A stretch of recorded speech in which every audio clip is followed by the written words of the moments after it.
Bon, alors, comment déterminer l'équation d'un plan? Enfin, plus exactement, l'équation cartésienne d'un plan. Dans tous les cas, le plus simple, c'est de connaître un vecteur normal au plan. Alors, qu'est-ce qu'un vecteur normal au plan?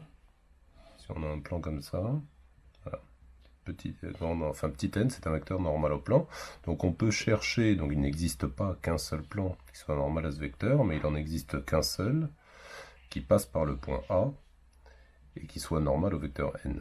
Voilà. Si on a toutes ces données, par exemple, je prends les points A, 1, 2, 2, et le vecteur n qui aurait pour coordonnées, je sais pas, 1, 2, moins 1. Voilà. Et bien en fait, le plan P, c'est l'ensemble des points de coordonnées x, y, z, tels que le vecteur AM soit perpendiculaire au vecteur n. Voilà.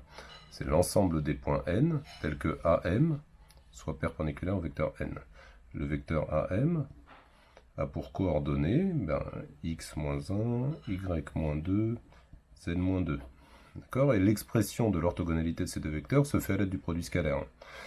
AM perpendiculaire au vecteur n équivaut à dire que AM scalaire n est égal à 0, ou encore la condition d'orthogonalité, ou l'expression du produit scalaire, c'est que x-1 fois 1 plus y-2 fois 2 plus z-2 fois moins 1 soit égal à 0.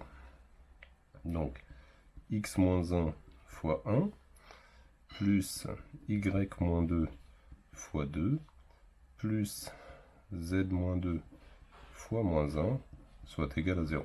Voilà, si on développe cette expression, on obtient x plus y plus 2z, et puis ensuite moins 1, moins 4, moins 5, moins 5 plus 2, moins 3. Voilà, et bien ça, c'est l'équation cartésienne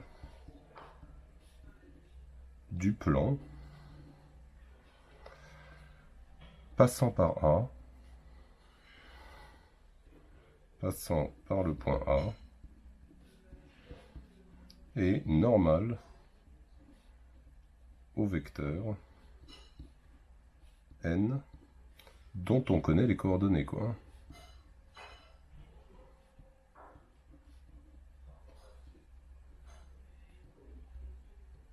Voilà. Donc on constate que c'est effectivement très simple de déterminer l'équation cartésienne d'un plan dont on connaît un vecteur normal. Je vous montre maintenant comment trouver un vecteur normal à un plan quand on n'en a pas.